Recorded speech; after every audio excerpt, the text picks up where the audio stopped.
जब अपने किसी अच्छे कार्य के उत्तर में दुख प्राप्त होता है अथवा किसी के दुष्ट कार्य में सुख प्राप्त होता है तो मन अवश्य यह विचार करता है कि अच्छा कार्य करने का धर्म के मार्ग पर चलने का तात्पर्य क्या है, पर दुष्ट आत्मा को क्या प्राप्त होता है यह भी देखिए। दुष्टता करने वाला हृदय सदा चंचल रहता है और उबलता रहता है।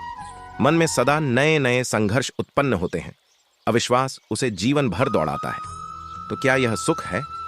जबकि धर्म पर चलने वाला, अच्छा कार्य करने वाला, सच्चरित्र व्यक्ति का हृदय शांत रहता है। परिस्थितियां उसके जीवन में बाधाएं नहीं बनती। समाज में सम्मान और मन में संतोष रहता है सदा। अर्थात अच्छा बर्ताव भविष्य में किसी सुख का मार्ग नहीं।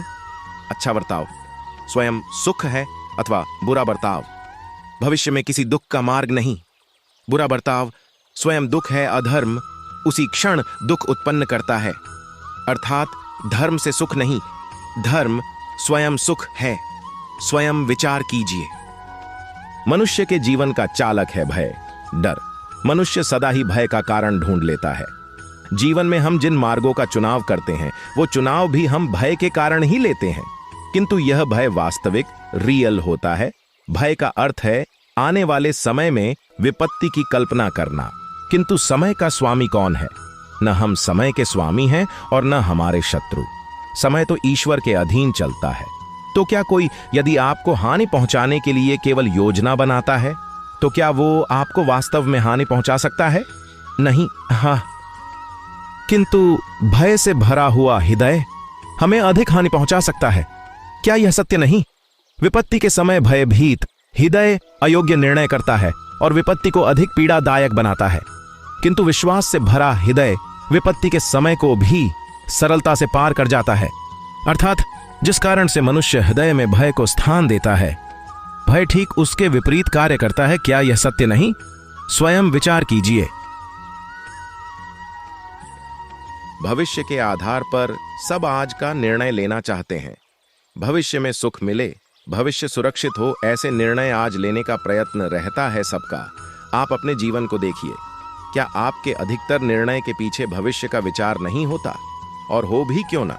अपने जीवन को सरल और सुखमय बनाने का प्रयत्न करने का अधिकार सबका है, पर भविष्य तो कोई नहीं जानता, केवल कल्पना ही की जा सकती है। तो जीवन के सारे महत्वपूर्ण निर्णय केवल कल्पनाओं के आधार पर करते हैं। हम क्या निर्णय करने का कोई तीसरा मार्ग हो सकता है? सारे सुखों का आधार धर्म है और वो धर्म मनुष्य के हृदय में बसता है। तो प्रत्येक निर्णय से पूर्व स्वयं अपने हृदय से एक प्रश्न अवश्य पूछ लेना कि ये निर्णय स्वार्थ से जन्मा है या धर्म से।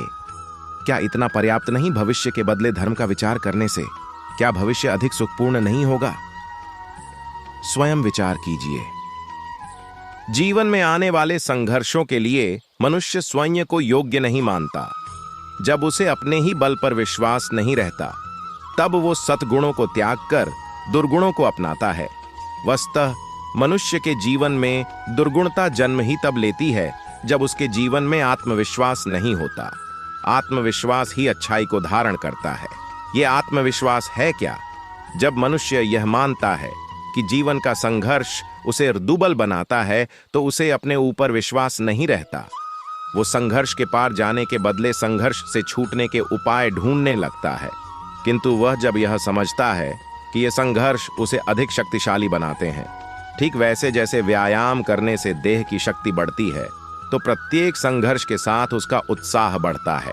अर्थात आत्मविश्वास और कुछ भी नहीं, सिर्फ मन की स्थिति है।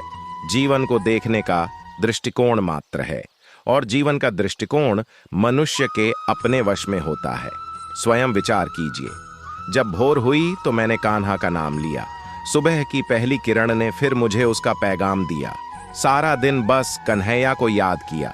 जब रात हुई तो फिर मैंने उसे ओढ़ लिया। राधा ने किसी और की तरफ देखा ही नहीं।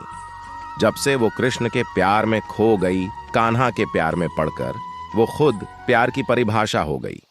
अनमोल सार का वीडियो देखने के लिए धन्यवाद। आपका दिन शुभ हो। Please subscribe. जय श्री कृष्ण।